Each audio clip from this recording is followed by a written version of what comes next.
پیغمبر صلی الله علیه وسلم وی چې چا اذان واوریدو نو دی به لازم منزل راځي الا دا چې عذري او عذر ذکر شوی سو خوف او مرض یا یره او یا بیماری انکه چرته بغیر عذر مونځ کو نو لم تقبل منه الصلاة التي صلى الله د مونځ نه قبلی دا خبره مونږ بیان کړو چې جمهور علما مطلب دا دی چې نه قبلی مطلب د دې منځ ثواب ورته نه میلاوي فریضه ساقطه شوه خو د دې منځ ثواب هغه نه میلاویږي دا سړی مونځ وشو سره د ګناه ځکه چې ګناه کبیره کې واقع شو جمع پرېښوده ګناه کبیره ده او دویم ثواب ورته جمع میلاو نه شو ننني درس کې اولنی حدیث دی وعن عبد الله بن أرقم رضي الله عنه عبد الله بن أرقم وي سمعت النبي صلى الله عليه وسلم يقول ما دا پیغمبر صلى الله عليه وسلم ندا خبر اوریدلی ده اذا اقيمت الصلاة کله چې د منځ دپاره اقامت وشي ووجد احدكم الخلاء فليبدأ بالخلاء او په تاسو کې د چا قضای حاجت ته ضرورت شي نو دی اول قضای حاجت کوي د هغې نه بعد دی بیا منزل راځي د دې مسلې تفصیل هم په خپل ځای کې بیان شوی که تاسو ته یاد وي په د اولني حدیثونو کې بیان شوی چې قضای حاجت ته ضرورت څه مطلب دی ټول تفصیل هلته شوی رواه الترمذي وروى مالك وابو داود والنسائي نحوه ده حدیث امام ترمذي راوړی امام مالک امام ابو داود امام النسائي هم دقه شان حدیث راوړی وعن ثوبان رضي الله عنه ثوبان رضي الله عنه وي قال رسول الله صلى الله عليه وسلم پیغمبر صلى الله عليه وسلم دا خبره کړې ده ثلاث لا يحل لأحد أن يفعلهن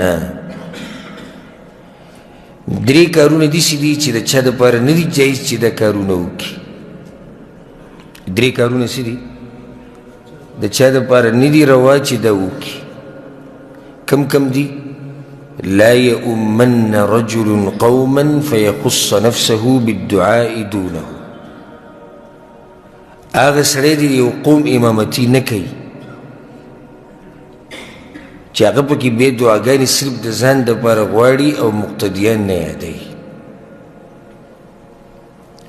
داسې کې د اشکال راشي چې منځه کې خو هر سړی د ځان دپاره دعا کوي په سجده کې دعا ده په رکوع کې د امام د ځان دپاره کوي نه دلته دغه دعاګانې نه دي مراد دلته مراد دعای قنوت ته قنوت نازله شوه یا قنوت ته وتر شو اوس یو امام لاس اوچت کړي دعا غواړي اللهم اهدني فی من هدیت یا الله ما ته هدایت وکړي وعافني ما له عافیت راکړي دا شاته چې را خلک ولاړ دي دوی څه ته ولاړ دي ته به داسې وایې اللهم اهدنا یا الله موږ ټول له هدایت راکړه اللهم انا نعوذ بک موږ ټول پناه نیسو په تا پورې اللهم ارزقنا الجنه یا الله موږ ټول له جنت راکړي داسې دعاګانې به غواړي ته امام د مقتدیان دي دوی هم حق دی نو پیغمبر صلی الله علیه وسلم چې یو سړی امامتي کوي نو دی د ټولو دپاره دعاګانې غواړي دا نه چې صرف ځان به یادوي او نورې شاته ټول پرېښودي دي یو کار دا شو دویم کار ولا ينظر فإن فعل ذلك فقد خانهم اولنی جملې سره دا ده که چېرته دی امام دا کار وکړو نو د دې مقتدیانو سره خیانت وکړو واضحه ده چې خیانت دی ته امام یې د دوی په تا باندې حق دی او تا هغه حق ادا نه کړو دویم کار دا دی چې ولا ينظر في قعر بيت قبل أن يستأذن او یو کور ته به دننه نه ګوري چې څو پورې اجازت نه یې اخیستی لکه ورته چا سره میلمه شوي که نه نو کور ته به دننه نه ګوري او دا د سپک سړي کاري چې هغه د چا سره میلمه شي او کوشش دا کوي چې زه کور کې دننه کوم حالت دی هغه وینم یا که چېرته څوک زنانه تېره شي یا اسې کله کړکۍ ته ګوري کله دروازې ته ګوري کله څه دا د هغه سړي کار چې په زړه کې بیماري پرته وي دا د هغه خلکو کار دی مؤمن سړی او دروند سړی هغه هغه ځای ته ګوري چې کوم ځای سره یې کار بس دا اسې نظر چورلول په کمره کې دننه دا هم داسې ښه کار نه دی یو سړی یو نیم سړی داسې چې ته یې راولې به د هر څه په تفصیل سره ګوري داسې ګړۍ ته به وګوري بیا بل دغه ته وګوري بیا داسې پوره جایزه واخلي داسې هم نه دی په کار خو لکه دغه ډېره بدتره دی چې کور ته دننه ګوري چې کور دی واړه دي زنانه ده نه دغه بیا پیغمبر صلی الله علیه وسلم وایي فإن فعل ذلك فقد خانهم که ده دا کار وکړو نو ده خیانت وکړو د دې کور والو سره هغوی میلمه کړی دی دومره قدر ور وکړو او ده سره دا خیانت وکړو دریم کار څه دی ولا يصلي وهو حقن حتى يتخفف او یو سړی دی په هغه حال کې مونځ نه کوي چې ډکې میچازې او تشې میچازې کنټرول کړي تر دې چې دی دغه وکړي بیا دې راځي یعنې یو نیم سړی منزل راشي او دا مثلا مخکې تېره شوې تفصیل موږ بیان کړی منزل راشي او د ډکو میچازو 100 روپۍ د تشو میچازو 100 روپۍ پیغمبر صلی الله علیه وسلم مونځ دې نه کوي لاړ شه ځان سپک کړه بیا راشه چې په منځ کې د خشوع وي رواه ابو داود وللترمذي نحو دا حدیث امام ابو داود رحمه الله راوړی دی امام ترمذي هم دغه شان روایت راوړی د دې مسلې تفسیر مخکې تېر شوی وعن جابر رضي الله عنه قال رسول الله صلى الله عليه وسلم پیغمبر صلی الله علیه وسلم دا خبره کړې ده لا تؤخر الصلاة لطعام ولا لغيره مونځ به نه لیټ کوئ د خوراک دپاره یا د بل څه کار دپاره رواه فی شرح السنه دا حدیث امام ابو داود رحمه الله راوړی امام دارقطني راوړی په شرح السنه کې دی بیا دا خبره کوم او بار بار به یې کوم او د مرګه پورې به یې کوم چې څه علماو نه بغیر ګزاره نه کېږي او موږ سره دنیا حدیثونه مخکې تېر شو چې خوراک ته ضرورت وي شروط موږ ذکر کړو هغه شروط پکې نو بیا انسان مونځ پرېښودی شي د جمع یو سړي ته د تشو میچازو ډکو میچازو ضرورت وي خو دلته پیغمبر صلی الله علیه وسلم وایي نه مونځ به نه لیټ کوئ د خوراک دپاره او دا حدیث صحیح حدیث دی سندن صحیح دی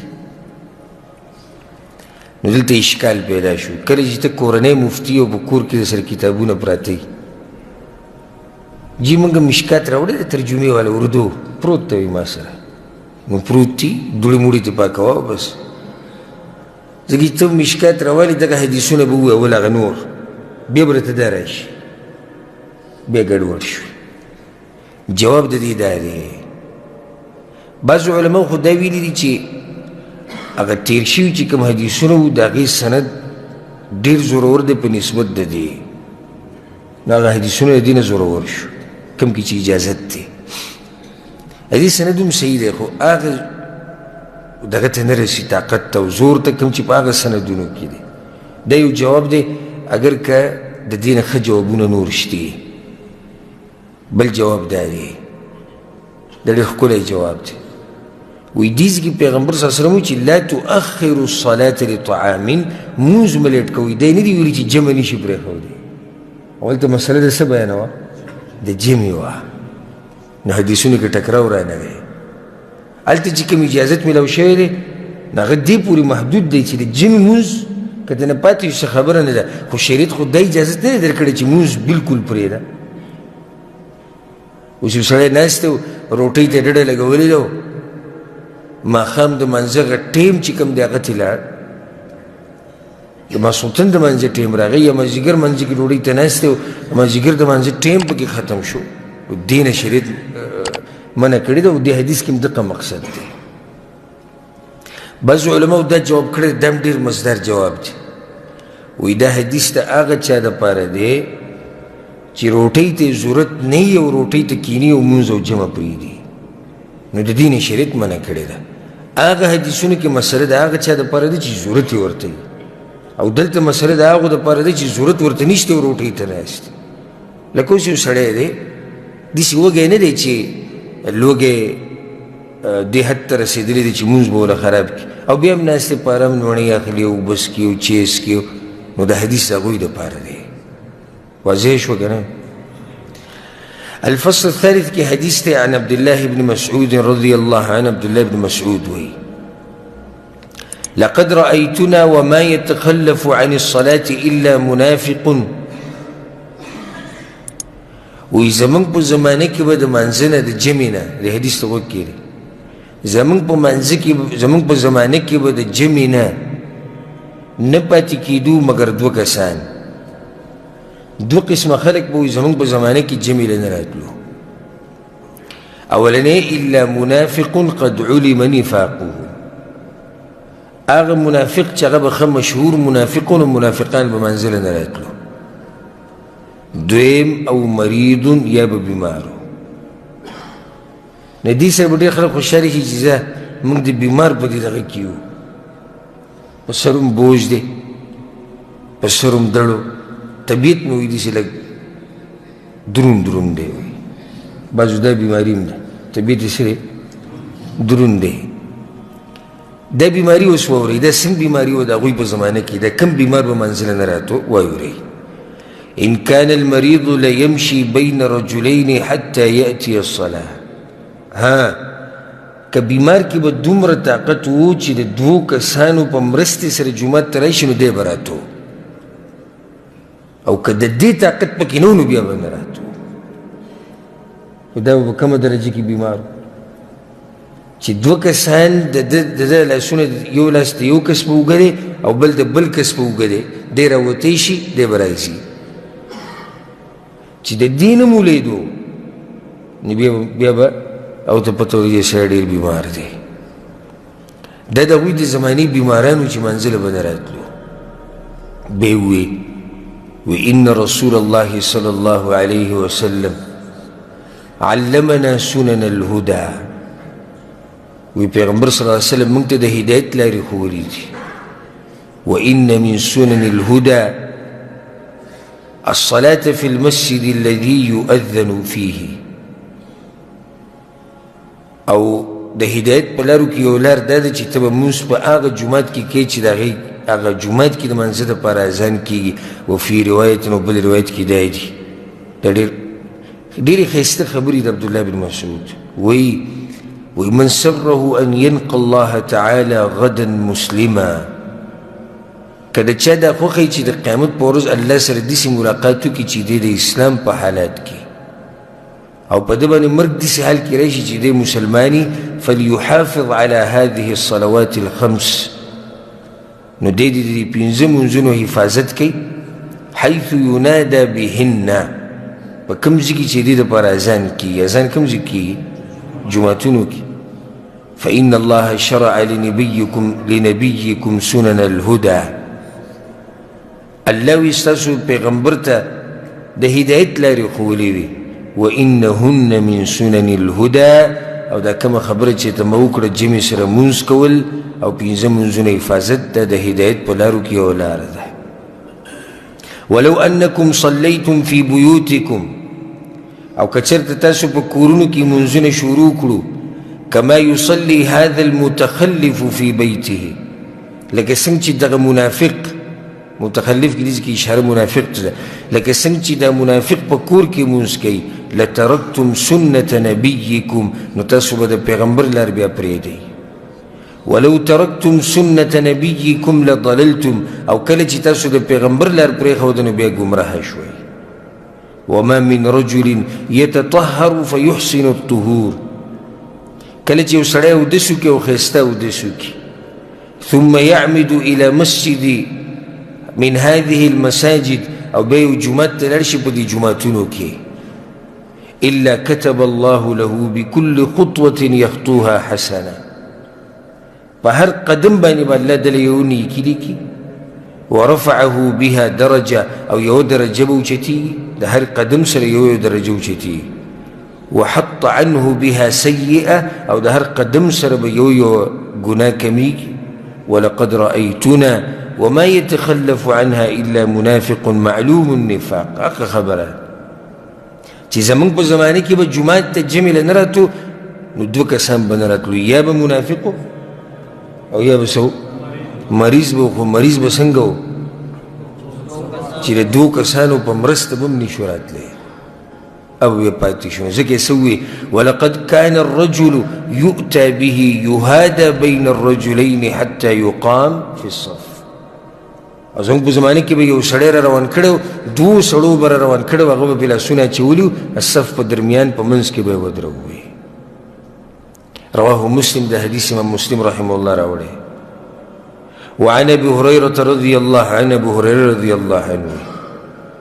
پیغمبر صلی الله علیه وسلم دا خبره کړې ده لولا ما فی البیوت من النساء والذریه، که چېرته په دې کورونو کې د ماشومانان او د زنانه نه اوسېدی اقمت صلاة العشاء، نو ما به د مانځه دپاره د ماسخوتن د مانځه دپاره اقامت کړی، امر به مې کړی وی چې مونځ مانځه دپاره اقامت وکړئ. وامرت فتیاني، او بیا به ما دې هلکانو ته دې ځوانانو ته امر کړی وی یحرقون ما فی البیوت بالنار، چې دوی دې لاړ شي او کورونه دې وسیزي. رواه احمد، دا حدیث امام احمد بن حنبل رحمه الله راوړی. سندن دا حدیث ضعیف ته او معنی صحیح ده، ځکه چې مخکې موږ سره نور حدیثونه تېر شوي به کې دا خبره وه. هلته ما ټول تفصیل بیان کړی چې څنګه پیغمبر صلی الله علیه وسلم هغوی له په اور باندې عذاب ورکول غواړي، د دې مسلې وضاحت شي. هلته ما تاسو ته وایي چې پیغمبر صلی الله علیه وسلم وایي چې زما زړه کېږي چې کورونه وله وسېځم، ولې نه سېځي؟ نو یو وجه یې دا وایي چې په کورونو کې څه دي؟ ماشومانان دي او زنانه دي، د هغو خو څه ګناه نشته که نو د یو کس ته لاسې څنګه ماشومانان هم سېځي او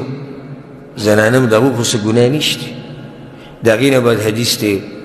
دا هم د ابو هريره رضی الله عنه حدیث دی، وی قال امرنا رسول الله صلی الله علیه وسلم، پیغمبر صلی الله علیه وسلم موږ ته دا خبره کړې ده اذا کنتم فی المسجد،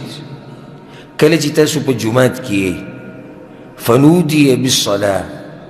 او د مانځه دپاره اذان وشي، فلا یخرج احدکم حتی یصلي، نو دی به د دغه جومات نه بیا نه وځي تر څو چې د جومات کې لمونځ نه یې کړی. رواه احمد، د حدیث امام احمد بن حنبل رحمه الله راوړی. دا درې حدیثونه یو شان دي، دا بیانوم او بیرته دې مسلې تفصیل کوم. وعن ابي الشعثاء رضي الله عنه، ابو الشعثاء خرج رجل من المسجد بعدما اذن فيه، یو کس په جومات کې ناست و اذان وشو د مانځه دپاره، د سړی د اذان نه بعد ووتو د دې جومات نه، اذان شوی و دی لاړ. فقال ابو هريره رضي الله عنه، ابو هريره وی ناس جومات کې وی اما هذا، هر چې دا سړی ده چې ووتو فقد عصى ابا القاسم صلى الله عليه وسلم، نو د ابو القاسم پیغمبر صلی الله علیه وسلم لار پرېښودې ده وی.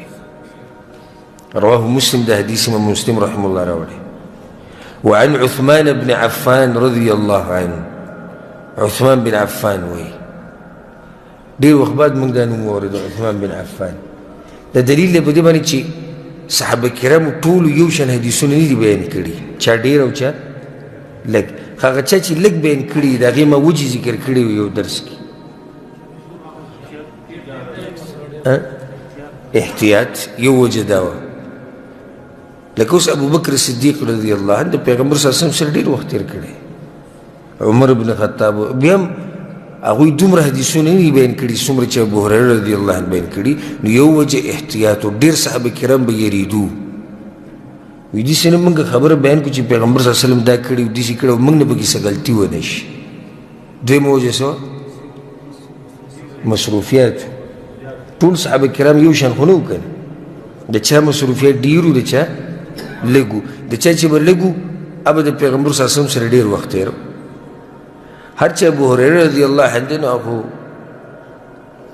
هغه خو د دین ملنګ و، هغه هلته پروت و، دې ته ډېره یې لګولې وه، هره خبره یې اورېدلې ده. حالانکې هغه د خیبر په کال کوم کال کې چې د خیبر غزا شوې وه، په دې کال کې مسلمان شوی راغلی. سیرت په درس کې به تاسو واورئ انشاءالله په دې جمعه باندې. د خیبر د غزا تفصیل به موږ شروع کوو همدغه خیبر غزا روانه وه ابو هریره رضی الله عنه راغی مدینې ته مسلمان شو نو اخرني 3-4 کاله هغه د پیغمبر صلی الله علیه وسلم سره تیر کړي دي او دومره علم را نقل کړی دی چې دومره هغه زړو صحابه کرامو نه یې را نقل کړی د هغې وجه دا و چې ابو هریره رضی الله عنه په ځان د لازمه کړې وه چې دی به د چا په خوا کې راشي پیغمبر صلی الله علیه وسلم په خوا کې به راشي مور یې مو کور کې بچي یې مو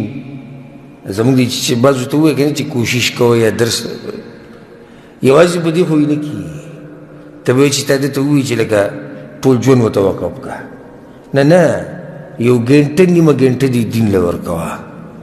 ګنټه نیمه ګنټه دین له ورکوه دا نور جو بیا دغه بچي او خېټه ساته یو پیر ابو هریره رضی الله عنه جومات کې ناست او پیغمبر صلی الله علیه وسلم له چا کجورې راوړې چې دا په دې ملګرو تقسیم کړه او غربت ډېرو په هغه ورځو کې په هغه وخت کې نو پیغمبر صلی الله علیه وسلم یوه کجوره یو صحابي له ورکړه یوه کجوره دومره غربت نو ابو هریره رضی الله عنه خپله کجوره جیب ته واچوله پیغمبر صلی الله علیه وسلم ورته ابو هریره تا خو جیب ته واچوه یا رسول الله مور له ویسه سره د دې هغه علم ته پروت سره د دې هغه ځان وقف کړی و دین دپاره پیغمبر صلی الله علیه وسلم ورته ابو هریره ته دغه وخوره ستا مور له بله ورکو او زمونږ د ښه مزدوري به روانې ښه تنخواګانې ښه ډوډۍ او ښه پروګرامونه خو چې چا ته د دین وایي هغه وایي یاره بچي هم ساتل غواړي او خېټه هم ساتل غواړي صحیح ده ساتې موږ تا نه منع کوو خو دې دین له پکې څه وخت ورکوه که نه حالانکې په کار خو داسې وه چې دین له وخت ورکوه او څه وخت پکې دنیا له ورکوه خو زموږ هغه درجې ته نه رسو نو ته اوس دنیا کې نو څه وخت پکې دین له ورکوه خیر دنیا کوه دنیا ته چا منع کړی خو نه خو څه نه څه وخت پکې دین له هم ورکوه چې دا د الله دپاره شو ځه زم که دا څومره وخت موږ د فیسبوک له ورکوو که نه که صرف دا وخت موږ الله له ورکو نو الله به موږ ټول وبخي دا کوم چې د فیسبوک دا وخت او د واټساپ دا دی که صرف دا وخت موږ وباسو د الله دپاره نو ته به یې وګوره خبره مې دې پر واخیستې چې د عثمان بن عفان رضی الله عنه دا نوم ډېر وخت بعد راغی عثمان بن عفان رضی الله عنه حدیث دی پیغمبر صلی الله علیه وسلم وی من ادرکه الاذان فی المسجد یو سړی په جومات کې ناست او اذان وشو ثم خرج او بیا د جومات نه ووتو لم یخرج لحاجه د څه حاجت دپاره نه دی وتی هسې ووتو وهو لا يريد الرجع او دی بیا نه راځي فهو منافق نو دا سړی منافق دی رواه ابن ماجه دا حدیث ما ابن ماجه رحمه الله راوړی سندن کمزور او معنی صحیح دی ځکه چې مخکې 2 حدیثونه هم دي شوي او هغه صحیح وو اوس دې مسلې ته راځو مسله دا ده چې کله ته په جومات کې او په جومات کې اذان وشو نو دې جومات کې به لمونځ کوې بیا به نه وځې الا لعذر سوی د عذر دپاره مثال عذر څه دی لکه یو سړی دی په جومات کې ناست او اذان وشو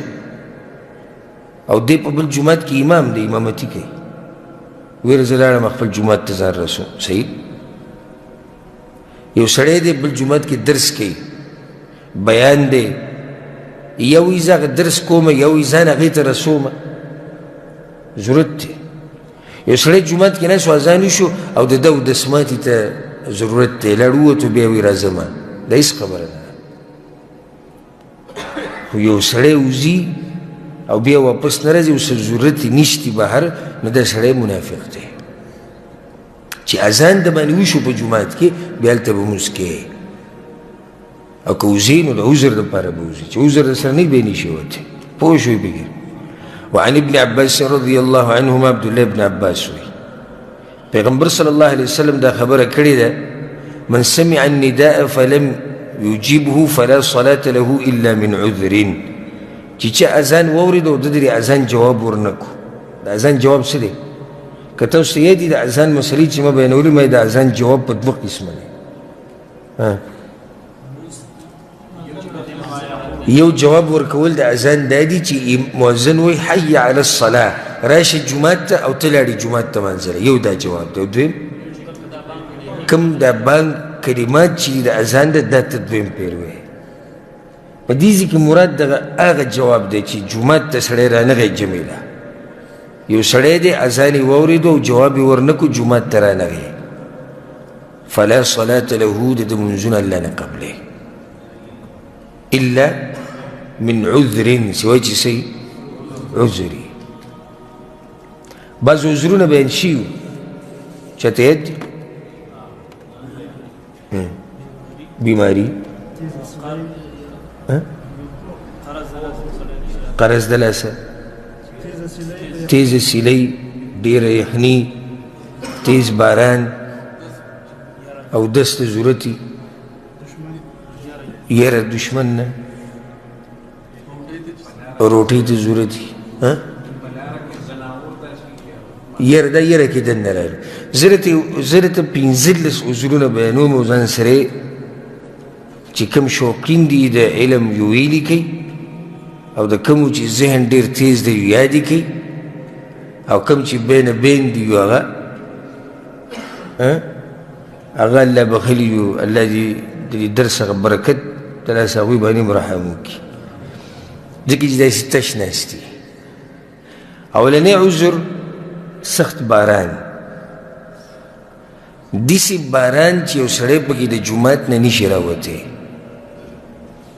د کور نه داسې باران چې یو سړی د کور نه مکمل نشي راوتی چې راوتو کپړې داسې لمدېږي او خټې دي اوبه دي. موږ سره مخکې حدیث تیر شو او صحیح بخاري کې دا حدیث دی الا صلوا فی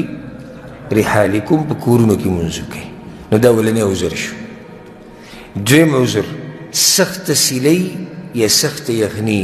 چې انسان پکې د کور نه نشي راوتی. موږ سره دې دلیل هم تیر شوی دی مخکې. دوه عذر شو. دریم عذر هغه ړوند چې جومات ته نشي راتلی نظر کمزوری دی یا بلکل نشتی. حدیث د عتبان بن مالک رضی الله عنه پیغمبر صلی الله علیه وسلم پسې راغی وایي زه د خپل قوم امام یم خو یا رسول الله ړوند یم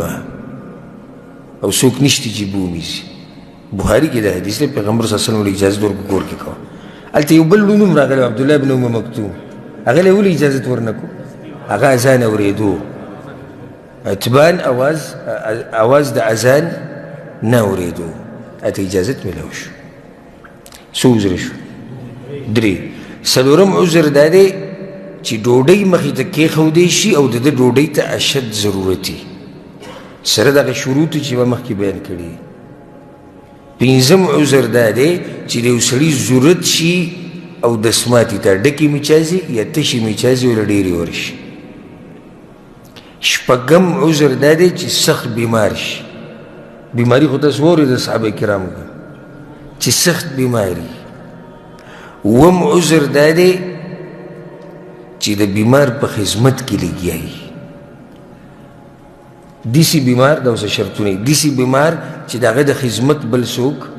نه وي او خدمت ته یې دغه ټیم کې ضرورت وي. لکه اوس یو سړی دی کور کې ورته بیمار پروت دی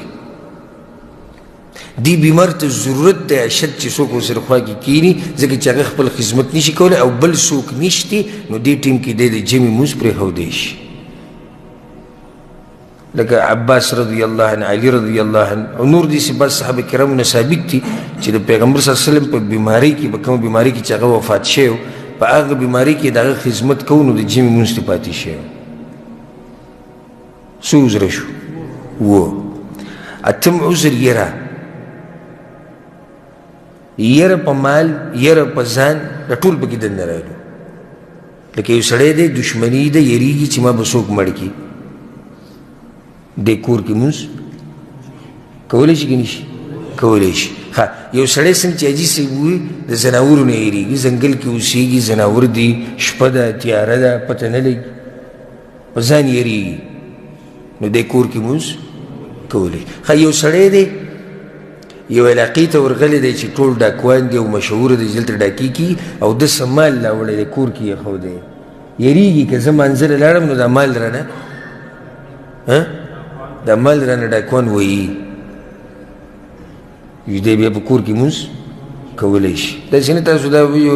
مال باندې یېرېږي کور کې 200-300 ریاله یې ښودي او هغې ته ناست چې زه خو جي د مال د حفاظت دپاره په مال یېرېږم نه دغه مطلب نه دی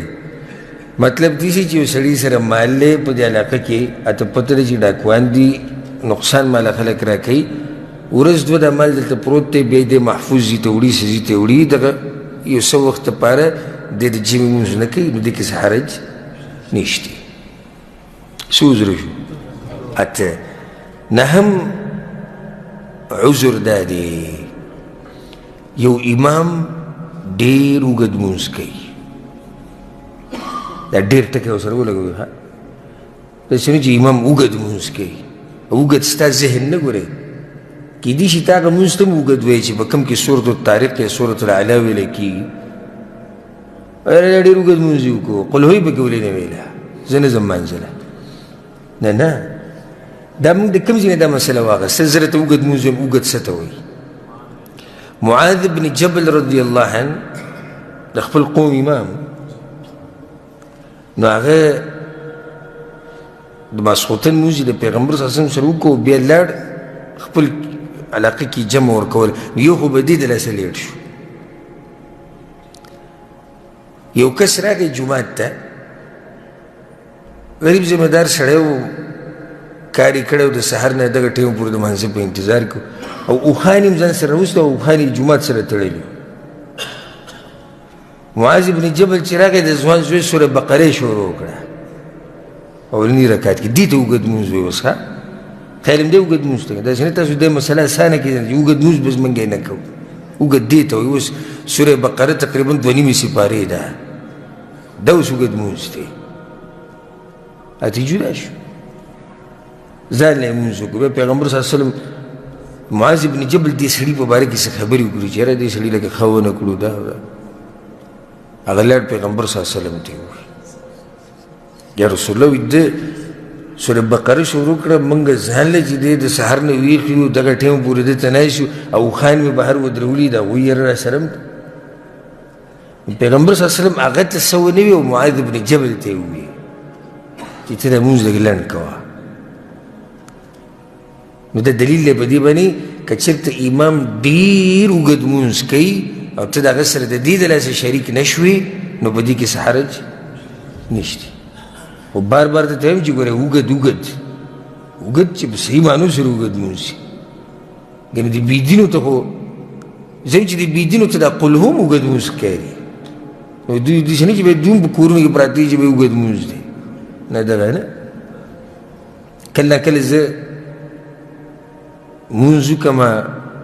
د دې نورو جوماتونو نه زما لمونځ به چېرته 2 منټه 3 منټه چې زیات شي 15 منټه دی هغه اوږد لمونځ دی چې 15 منټه د نورو نه لیټ کېږي نو بیا ما ته خبر راورسېده بعض لمونځ یې ډېر اوږد وکړو ډېر اوږد څه ته یعنې هغه نور که جمع په 12 منټه کې ختموي زموږ جمع په 14 منټه کې ختمه شو هغه نور یې په 14 منټه کې ختموي زموږ هغه په 15 منټه کې ختمه شو ډېر مې لمونځ اوږد کړو نور یې په 10 منټه کې ختموي زما هغه په 5 ساعت کې ختمه شو ته دومره دین دپاره نشي کولی 15 منټه او 2 منټه او 3 منټه اوږدېده لمونځ دې ته څوک اوږد نه وایي ورسېدې بې که نه دا څه عذر شو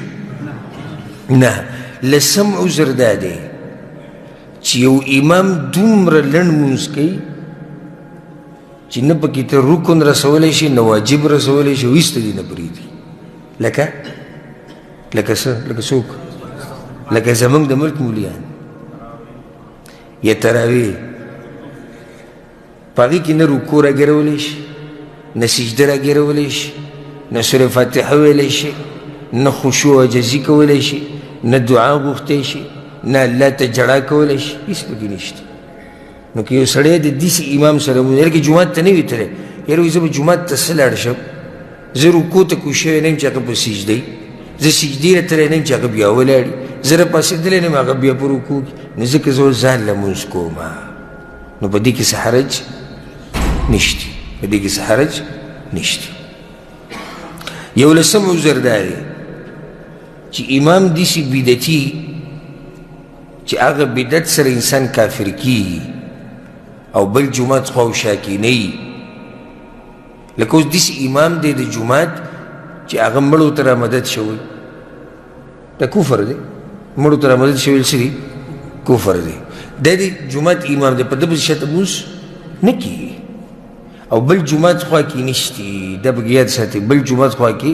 نشتی یا شتي خو تلو ته ډېر ګران دي نو دا سړی په کور کې لمونځ کولی شي دولسم عذر یو امام دی چې هغه د منځونه د خپلو مستحب وختونو نه لیټ کوي حدیثونو کې چې کوم وختونه راغلي دي غوره دی په هغه وخت کې نه کوي او دا سړی وایي چې نه زه خو ځان له په هغه وخت کې لمونځ کوم کوم چې غوره وخت دی نو دی کولی شي 14 عذر یو سړی جیل کې دی جیل کې بند کړی دا خو معذور دی واضح جمعې ته نه راپرېږدي جومات ته نه راپرېږدي 14 عذر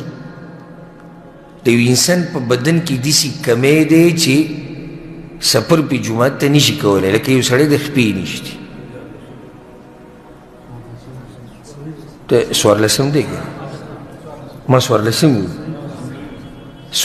عذر دا دی چې یو سړی دی په بدن کې داسې کمی دی چې جومات ته نشي راتلی لکه یو سړی دی چې خپې نشتي یا یوه خپې نشتي نن سبا آلات راوتي دي دې آلاتو کې اوس د عذر نشتي لکه اوس که د سړي طاقت وي چې ځان ته مصنوعي خپه ولګوي نو بیا به جومات ته راځي او که د دې هر څه طاقت یې نه وي او د راتلو طریقې نه جوړېږي نو بیا به کور کې لمونځ کولی شي 15 عذر ما بیان کړو چې یو سړی قرضه پېږي او د داسې سړي نه قرضه اخیستي چې هغه ځوان شیر ورته لارې بندې کړي نو بیا دی په کور کې لمونځ کولی شي دلیل پې د معاذ رضی الله عنه فعل یو څو ورځې منزله نه و راغلی پیغمبر صلی الله علیه وسلم پسې کسان ولېږي لاړ شو دا معاذ نه ښکارېږي چېرته تللی حاجي ته پوښتنه وکړه هغه یا رسول الله د یو کس نه مې قرضه اخیستی و د جومات په لاره کې راته ناست پیغمبر صلی الله علیه وسلم هغه ته د قرضو د ختمېدو یو وظیفه وښوه خو دی ورته ونه وي چې نه تا کار غلط وکړو که دا کار یې غلط وي نو بیا به ورته ویلی خو دې کې هم ګوره افراط او تفریط ونه کوي ګورې موږ هغه قرضه یادوو چې هغه سړی ته لاره کې دي نه پرېږدي او دا داسې قرضه په هر چا ده موږ کورونو کې پراته وي چې موږ قرضې دي عذر دا نه دی چې په یو سړي قرضه ده عذر دا دی چې قرضه پې ده د داسې سړي چې هغه ورته په لاره کې ناست دی تنګوي یې دا عذر دی که صرف چې قرضه عذر کړی بس بیا د جوماتونه به ټول شړځېږي چې په هر سړي سره څه قرضه خو شته د جوماتونه لاړو شړ پاتې شو دا څو عذر شو 15 عذرونه شو ځان سره یې یاد ساتئ او درس په آخري کې کېدای شي زه تپوس وکړم تاسو نه وعن عبد الله بن مكتوم رضي الله عنه عبد الله بن مكتوم دا روایت نقل له ويغوي يا رسول الله اذا الله پیغمبره ان المدينه كثيره الهوام والسباع يا رسول الله په دې مدینه کې ډېر دي سي درندگان زناور مشتي وانا ضرير البصر وزهولن يما فهل تجد لي من رخصه يا رسول الله سره رخصت په دې شریعت کې زما دپاره شتي چې زه به کور کې لمونځ کوم هغه ورته هل تسمع حي على الصلاة حي على الفلاح ته وي دا اوري حي على الصلاة حي على الفلاح هغه وي نعم اورم وي فحي هلا بیا خو به راځي ولم يرخص له پیغمبر صلی الله علیه وسلم اجازت ورنکو دا مسله موږ سره مخکې تېره شوې ده رواه ابو داود والنسائي وعن ام الدرداء رضي الله عنها ام الدرداء وي دا ډېره دینداره زنانه وه قالت ودخل علي ابو الدرداء رضي الله عنه وهو مغضب یو ورځ ابو الدرداء رضی الله عنه کور ته راغی او ډېر سخت غوسه و وی ما ورته ویل چې ما اغضبک څه شي دومره غوسه کړی وی راته وی چې والله ما اعرف من امر امة محمد صلى الله عليه وسلم شيئا الا انهم يصلون جميعا وی په الله مې دې قسمي چې موږ ته خو د دې خبرې صرف پته و چې د پیغمبر صلی الله علیه وسلم امت د دوی دپاره دا مسله ده چې دوی به د جمعې مونځ کوي مونځ به په جومات کې کوي نن هغه کارونه ویې لړ ګډوډ شو په دې غوسه یم په دې خفو ابودرداء رضی الله عنه د خپلې زمانې خبره کوله خو که چېرته دې زمانې لیدلی دی نو چې ګوره څه به یې ویلی دا هغه چټې زمانې خبره کوي چې ته کس نیم به جمعې نه پاتې شوی بس پې غوسه و وی موږ ته خو دا مسله معلومه ده چې جومات به نارینه په مونځ به نارینه په جومات کې کوي نن هغه مسله یې خلکو بدله کړه رواه البخاري د حدیث امام بخاري رحمه الله راوړی وعن ابي بكر بن سليمان بن ابي حثمه دا ډېر ناشنا روایت ابو بکر زوی د سلیمان وی دا ابو بکر چیرې د تابعی دی په منځنۍ طبقه کې تابعین تابعی به څو قسمه درې مشران منځني کشران مشران هغه تابعی ته ویل کېږي مشر هغه تابعی دی چې هغه د ډېرو صحابه کرامو سره ملاقاتونه شي منځنو د بعضو سره شي او د کشرانو چې یو نیم سره ملاقات شوی ځکه چې اخري وخت کېږي بلکل نو دی په دې منځنو کې دی منځنو تابعینو کې دی دی وایي چې ان عمر بن الخطاب فقد سليمان ابن ابي حثمه رضي الله عنه في صلاه الصبح وی زما پلار دی خپل پلار یې دی ابو بکر زوی د سلیمان نو وایي چې عمر بن الخطاب رضی الله عنه یو پیر د سحر په منځ کې سلیمان ابن ابي حثمه ونه لیدو او د دې پلار صحابي دی ابو بکر د پلار څه دی صحابي دی سلیمان ابن ابي حثمه نو وایي چې عمر بن الخطاب رضی الله عنه د سحر لمونځ کو جمع ورکړه سلیمان پکې نه و د هغه پلار پکې نه و وان عمر غدا الى السوق بیا غلاړ بازار ته عمر بن الخطاب چېرته لاړ بازار ته ووتو ومسكن سليمان بين المسجد والسوق او د سلیمان کور د جومات او د بازار په منځ کې و سلیمان دې څوک یادوي پلار یادوي د دې نه دا مسله راووته چې د پلار نوم اخیسته څه دي جایز دي هم مخامخ به ورته نه لیده بې ادبي ده خو دې چې د پلار نوم اخیسته دې کې څه حرج نشته عمر بن خطاب رضی الله عنه بازار ته لاړ او د سلیمان زما د پلار کور وی د بازار او د جومات په منځ کې نو د به د کور تیر شو الله اکبر وی فمر على الشفاء ام سلیمان نو د کور سره شفا ولاړه وه زنانه د هغې نوم شفا و چې دا د سلیمان مور ده نو د ابوبکر څه ده نیا نو د نیا نوم یې مو اخیستو د نیا نوم په اخیستو کې څه ګناه نشته عمر بن خطاب رضی چې به د کور تیر شو شفا ولاړه وه د سلیمان مور ولاړه وه چې منزل نه و راغلی د هغه مور دې دروازې سره ولاړه هغه ورته وویل لم اره سلیمان فی الصبح سلیمان نو سحر منځ کې چې څه چل وه هغه ورته انه بات یصلي فغلبته عیناه امیر المؤمنین وایي ټوله شپې تهجد کول جو سحر بیا راپانسېد تهجد داسې څه شو پاتې شو قال عمر بن الخطاب لأن أشهد صلاة الصبح في جماعة أحب إلي من أن أقوم ليلة ويتورتو سليمان تا چې یو سړی ټوله شپه تهجد وکړي او یو سړی صرف د سحر مونځ جمعې سره وکړي دا سړی وایي زما د دغه نه ډېر خوښ دی ستا د تهجدو څه پیدا وکړه ټوله شپه دې تهجد وکړو خو فرض مونځ دې نه لاړه چې تا د پته دی چې زما د تهجدو د لاسه فرض مونځ وي نو بیا د تهجد مه کوه فرض مونځ خو پرېښودی کفر دی رواه مالک د حدیث امام مالک رحمه الله راوړی زموږ په کومه درجه کې یو الله اعلم زموږ د دې مونځونو به څه حالي او د ایمان به ګوره څه حالي چې دا حدیثونه سړی واوري او زموږ د عذرونه به ذکر نه وي پرون مزدورۍ نه راغلی چې شفا داسې ویلی وی چې پرون د مزدورۍ نه لیټ راغی یو سهار پې خوب څه شو زورور شو نه یا میلمانو سره د شپې ناست یو خوب وي نه وایي شپې تهجد کول یو سهار مونځ دې پاتې شو یعنې تهجد یې کړي دي زمونږ په زمانه کې څوک دومره تهجد وکړي چې سهار مونځ ته پاتې شي دا خو چې ته ولي دی چې ټوله شپې دومره تهجد وکړو د هغې نه بعد حدیث دی وعن ابي موسى الاشعري رضي الله عنه ابو موسى اشعري وایي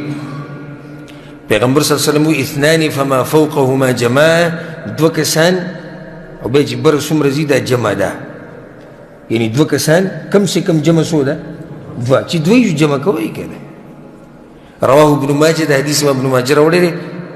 سند ډیر کمزور دی ضعیف جدا علما ده ته وي خو معنی صحیح ده وعن بلال بن عبد الله بن عمر عن أبيه رضي الله عنه بلال د عبد الله بن عمر زوی د خپل پلار نه دا خبره بیانې د عبد الله بن عمر نه پیغمبر صلی الله علیه وسلم وی لا تمنعوا النساء حظوظهن من المساجد اذا استأذنكم که زنانه د اجازه غواړي جمعات ته راتلو دپاره نو د دې ثواب د دې برخې نه مه محروموئ د هغوی چې کومه برخه په جوماتونو کې ده د هغې نه مه محروموئ مثلا موږ سره مخکې تېره شوې تفصیلي بیا نشو کولی فقال بلال والله لنمنعهن بلال د پلار په مخ کې وي عبدالله بن عمر ناس عبدالله بن عمر وي دا خبره څوک کوي پیغمبر صلی الله علیه وسلم کوي بلال وي موږ یې منع کوو خو بلال ګوره دې سړی نه و لکه زموږ دا مولیان چې نن سبا یا زموږ د وخت دا خلک چې حدیث نه مني ځکه چې مذهب کې نشتي ځکه چې زموږ د ملک خلک کې نه کوي نه هغه دې دپاره وایي چې نن سبا حالات هغه نه دي فتنې ډېرې دي موږ به یې منع کوو فقال له عبد الله پلار ورته وویې أقول قال رسول الله صلى الله عليه وسلم وتقول أنت لنمنعهن زم که زما دا خبرې چې د څوک دغه مفتي زرولي ته ورسې دا چې په حدیثونو پورې مذاق کړی دی اورېدلی هم دی که نه مذاق هغه مفتي صاحب د پیغمبر په حدیثونو پورې مذاق کړی دی امین په زوره ویل وي لکه د سنډه اواز چې او بعض په منځ کې داسې ولاړي لکه چا چې پکې وي موږی منډلی دا خبرې زموږ په خولې نه راځي خو د هغه هغه کوو او یا ډېر زخمي شوی او لاسونه چې بره څوک په سینې کې دي په هغو پورې مذاق کړی دی او څوک چې رفالدین کې په هغو پورې خندلي او دا واړه واړه خلک مطلب سپک ډچ خلک دې مسافرو ته ټولو ته سپک ډچ ویلي چې څوک حق اوري چېرته دا خبرې ده ته ورسېدی او دا خو هغه کتلي دي نو دا خو ده ته شیخ القرآن والحدیث وایي دا حدیثونه ده به مخکې تېر شوي دي غریب مجبوره دی هلته په غاړه کې پټه د تقلید پرته ده اخوا دې خوا نشي تللی بلال چې کله خبره وکړه نو پلار ورته وایي عبدالله بن عمر وایي زه درته وایم چې پیغمبر وایي ته وایې چې زه به یې منع کومه ګوره عبدالله ګوره بلال داسې نه دي ویلي چې مذهب جدا دی زمونږ زمونږ مفتیان عظام هغه خو دا وایي مذهب کې نشتي که نه هغه وایي مذهب کې نشتي خو دلته بلال صاحب دا وایي چې نن سبا فتنې ډېرې دي اوس دا واوره وفي روایت په بل روایت کې داسې راځي وګوته کېدی فأقبل عليه عبد الله عبد الله ورته داسې رامخ راواړو عبدالله بن عمر دی خپل زوی ته فسبه سبا ما سمعته سبه مثله قط وی عبدالله بن عمر ورته دومره بدې ردې وویې او دومره یې بې عزته کو چې ما چېرته د عبدالله بن عمر وی د خولې نه دا خبرې نه وې اورېدلې دې ته وایي غیرت د پیغمبر صلی الله علیه وسلم د سنتو دپاره زوی که زوی دی ای دی د حدیثونو په مخکې زوی څه شی دی هسې دوړه د هېڅ نه دی بیا ورته وویې أخبرك عن رسول الله صلى الله عليه وسلم وتقول والله لنمنعهن زرت د پیغمبر خبره کوم او ته نه منع کوو به رواه مسلم د حدیث امام مسلم راوړی او دا روایت واوره او دا په دې باب کې موږ سره اخرنی روایت وعن مجاهد عن عبد الله بن عمر رضي الله عنه مجاهد عبد الله بن عمر نه روایت نقل کوي وی پیغمبر صلی الله علیه وسلم ویلي چې لا يمنعن رجل اهله ان ياتوا المساجد یو سړی د خپله ښځه د دې نه منع کوي جومات ته د راتلو نه د یو سړی خپله ښځه نه منع کوي د ده زوی ناست بلال فقال ابن لعبد الله بن عمر فإنا نمنعهن وی د عبدالله بن عمر یو زوی ناست بلال وی هغه وی چې موږ خو به یې منع کوو دا ډېر دینداره سړی دی بلال ګوره دا بېدینۍ دلاسې نه دي ویلي دا ځینو ستاسو ذهن کې راځي دا بېدینه و لکه هغه دغه ټیم کې دا سوچ وکړو چې فتنې دي بس دغه سوچ ودا د چا زوی دی عبدالله او عبدالله بیا د چا زوی دی عمر بن خطاب او دې خاندان کې دی چې پای کې دا خبر هم ډېر غټ جرم دی ودي حديث توكي فقال عبد الله وتو أحدثك عن رسول الله صلى الله عليه وسلم وتقول هذا زتا ته یو پیغمبر وی چې خزي به نه منه کې ته ماته دا خبرې کې دا خو صرف بلال وی چې مونږ به منه کوو او زمونږ نام نهاد مفتیان پورې خان دي دا خو مذاق نه وکړی بلال خو مذاق ونه وکړی اخو سپک نو کتلی حدیث تا اخو صرف یو خبر وکړه ودې ته وکړي ډېره ناشنا ده وی فما کلمه عبد الله حتى مات د مرګ پورې عبدالله بیا دغه زوی سره خبرې نه دي کړي د مرګ پورې عبدالله بن عمر به د دې زوی سره بیا خبرې نه کولې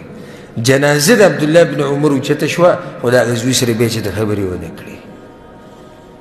خلکو ته ډېر وي عبدالله وي زه خیر د زوی دې معاف کړه وایي دا د معاف کولو سړی دی زه وایم چې پیغمبر وي او دی وایي زه دا وایم چې دا عبدالله بن عمر زمونږ په دې زمانه کې وي او زمونږ د دې خلکو دا خبرې اورېدلې وې چې جي زمونږ مذهب کې دا حدیث نشته او جي په کتاب کې نشته او جي مولا نه دي ویلي او جي پاکستان کې څوک نه کوي او جي افغانستان کې نه کوي او پښتانه نه کوي او سعودیان ولي کوي او دا قصې اورېدلې چې ګوره څه جواب به ورکړو بلال خو دې څه خبرې نه وي کړې او غیرت ته وګوره په حدیثونو کې زه تاسو ټولو ته دعوت در کوم غیرت په دې خپلو سینو کې پیدا کړي د حدیثونو لپاره زوی د حدیث په مخ کې هېڅ شی نه دی پلار مور ښځه بچي دنیا ملک قوم ژبه رسم و رواج چې څه شی دی دا د حدیثونو په مخ کې دی دیوال لی موږ راچو خو د پیغمبر صلی الله علیه وسلم حدیث به عملي کېږي کسی به کوي که نه به کوي دا غیرت به تاسو را پیدا کوي په ځان کې که نه دی زوی دی ګوره بلال فما کلمه حتی مات عبدالله بن عمر جنازه اوچته شو زوی سره خبرې ونه کړې ډېر ترې خفه شوی خفه ترې به دي و چې پیسې نه راوړي د میاشتې مزدوري نه کوي نه نه دا خفګانې نه و یا خفه ترې به دي و چې د ده ښځه داسې ده او داسې ده لکه څنګه چې نن سبا مشران خفه کېږي نه نه خفه په دې و عبدالله بن عمر سره څه ناشنا خفګان و که نه خفه په دې و چې ما د پیغمبر خبر وکړه او ده وایي چې نه موږ به داسې کوو صرف په دې یو ټکي د زړه د ټوکړې نه دا بچی خو د زړه ټوکړې که نه دقه وینه د دې انسان د دې وینې نه پیدا وي د هغه انسان سره دومره ورانه وکړه چې هغه د زړه ټوکړه وه او د ده بچی و صرف په دې خبره باندې چې زه درته وایم پیغمبر وایي ته وایي چې زه به داسې کوم الله دې د دې عبدالله بن عمر سره او د دې صحابه کرامو سره زموږ ملاقاتونه په جنت کې وکړي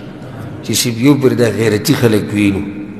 چې د پیغمبر د حدیثونو لپاره دومره غیرت کړی دی او زموږ دې زمانې ته وګوره دا حدیث امام احمد بن حنبل رحمه الله راوړی خو بیا هم ډېر شکر دی یو حدیث کې دا راځي دا درته یو ناشنا دعا ښیم تاسو به اول پېر دا اورئ وایي چې یو انسان باندې یو نعمت الله وکړي او دې دا ذکر وایي دا یاد کوي الحمد لله الذي بنعمته تتم الصالحات نو الله به په ده باندې دا نعمتونه نورم پراخه کړي او دغه نعمت به ترې بیا نه اخلي دا حدیث کې راغلی کوم ذکر دی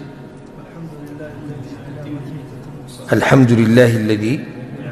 بنعمته تتم الصالحات به یو پیر ویم تاسو ټول را سره ډېر فایدهمنه دعا ده هر نعمت چې د الله یې نه دا وایي الحمد لله الذي بنعمته تتم الصالحات همیشه دا ذکر وایي چې الله شکر دی د هغه رب چې د هغه په نعمتونو سره نیک کارونه پوره کیږي نو ډېر شکر دی الحمدلله چې صحیح د نن سبا د حدیثو قدر او قیمت هغه نه دی کوم چې په هغه زمانه کې خو الحمدلله موږ ته الله دغه نعمت را نصیب کړی موږ ته الله د حدیثونو قدر در نصیب کړی دی چې کوم ځای کې حدیث راشي موږ پرې عمل کوو. نو الله دې موږ د دې حدیثونو سره د مرګ پورې د الله موږ تړلي وساتي او الله دې زموږ حشر د دغه لوی انسان سره وکړي چې د چا د خوږې خولې نه دا حدیثونه او دا خبرې راوتي دي او هغه زموږ پیغمبر صلی الله علیه وسلم دی او الله دې موږ ټول د هغه سره په جنت کې یو ځای کړي. د دې سره دا باب اختتام ته ورسېدو. د دې نه بعد دی باب تسویة الصف، د صف مسئلې په جومات کې به صف څنګه جوړې، د کوم ځای نه به جوړې، امام به څنګه ودرېږي او د صفونو اهمیت، دا ټولې مسئلې به انشاءالله پر روان درس کې بیانو. هذا والله اعلم وصلى الله وسلم على نبينا محمد وعلى آله وصحبه أجمعين.